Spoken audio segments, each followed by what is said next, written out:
are the most exciting sailing crafts in the world, and the best in the world are on Sydney Harbour, chasing 18-foot sailing's greatest prize, the Lotus Development International Series. We've already had 3 incredible rounds of action, with local boat Semantic grabbing the first honours in race 1. But what an upset in round 2. The American boat Emery Worldwide, skippered by Howie Hamlin, outclassing the Aussies.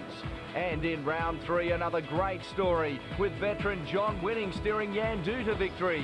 His first championship win in more than 2 decades. 3 races, 3 different winners. What's in store for the final 4 rounds of the Lotus Development International 18-foot Series? Let's take a look at the progress points going into round 4. Stephen Quigley and the boys aboard Sports Illustrated Tommy Hilfiger have been the most consistent and they lead the charge. But look at the pack ready to pounce. This series is still wide open, with any one of 13 boats still in the running. So let's get on the water for round 4 as the battle hots up for the Lotus Development International 18-foot Series. And a disastrous start to round 4 for the 18-footers league skiff, skippered by Tim Webster, snapping a mast on the way to the start. But more drama was to follow. A little bit of unrest at the start for round 4, not unlike the barrier stalls at Randwick this, and there has been drama at the start. There you see it, Zeller Masters and Optus World, the Queenslanders aboard Optus World, they've taken a swim. A crucial round for Trevor Barnabas and his crew aboard Omega Smeg TUE, and to the first mark they were working overtime. But when they rounded, there was a surprise. UK boat Rockport was the leader. Skipper Tim Robinson making the most of the break. With plenty at stake, the action at the first mark was frantic. A maze of competitors here as they head out to the top mark and almost a collision. Lotus and AMP centre point. You can see Gary Phillips right out on the wing trying to keep Lotus upright. Very, very close racing, and that almost came to grief for both crews. Freshening southerly, the crews headed towards Southhead for the first time. You can see our race 1 winner Semantic up with the leaders. Up front, a great battle was developing with Rockport under enormous pressure from Mitsubishi Electric with Craig Phillips at the helm. These 2 boats were thriving on the 15-knot southerly, but the traffic on the harbour was to deal Mitsubishi Electric a cruel blow. Sydney Showboat out on the course, and Englishman Tim Robinson on Rockport, getting a close-hand look at one of the sights of Sydney. This is the battle for 1 and 2. Rockport, you can see, has the inside running. There'll be a chance to run all over the top here of Mitsubishi Electric. Craig Phillips will know that, and this will be the turning point in the race if one gets the advantage, and it's Rockport. So they now take over the lead of round 4. And it certainly did prove the difference. The Brits sailing away for a history-making victory, the second international crew in 4 races to outsail the Australians. So a terrific win to Rockport in round 4 of the Lotus Development International Series. Mitsubishi Electric recovering for second, and Trevor Barnabas defending champion. Third on Omega Smeg TUE. All the way down the list, some highly competitive boats not faring so well in round 4, but the honours with our winner, Tim Robinson. We went in today knowing that we had to do something pretty good, otherwise our chance in the series would have gone.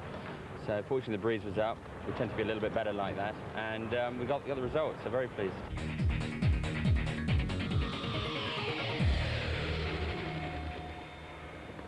Away cleanly in race 5 of the Lotus Development International Series here on Sydney Harbour. We've had 4 different winners in the championship so far.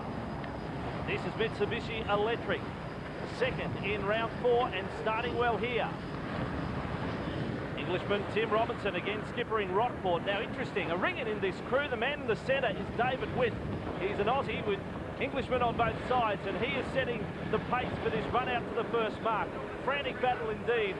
Lucent Technology, skippered by Peter Morrison, had a fair bit of work to do in the battle to the first mark, as did first round winner Semantic.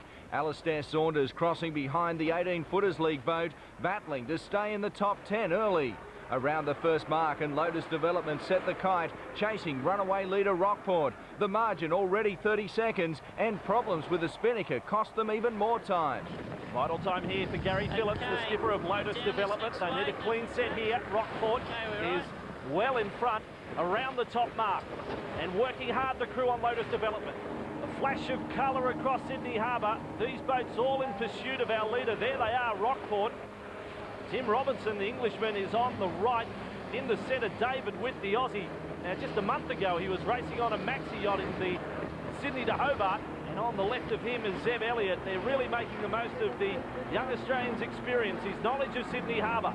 Once again, American Howie Hamlin was doing a great job with Emery Worldwide. The leader had skipped away, but Hamlin was giving plenty of cheek for the minor placings. On the next work, Sorensen was putting the pressure on Lotus Development, but Phillips did a great job to hang on to second and then chase down and almost pass Rockport. First and second, what a contest. Gary Phillips getting the most out of this Spinnaker run for Lotus Development. He can see he's sweating on Rockport, and the Spinnaker of Lotus almost coming into contact with the crew of Rockport. That may have given them enough breathing space in front as they chase back-to-back victories. Here's the charge for third, fourth and fifth. Cellar-Masters clear of Amiga Smeg 2UE, Mitsubishi Electric close up. But Robinson and his crew kicked Rockport clear once again on the final downwind run to the line to claim their second victory in as many days, as well as the series lead. Another win for Rockport, race 5 of the Lotus Development International Series. Cellar-Masters second, just ahead of Mitsubishi Electric. But where's Lotus Development?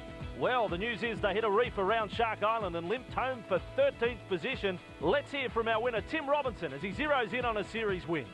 As far as I'm aware, nobody from the Northern Hemisphere has ever won it. I think a Kiwi boat's won it before. So it's always been our objective, particularly with the English fleet, to get good enough to come down and sail against skiff sailors in Australia and indeed try and win it. Right. So if we can do that, we'll be pretty happy.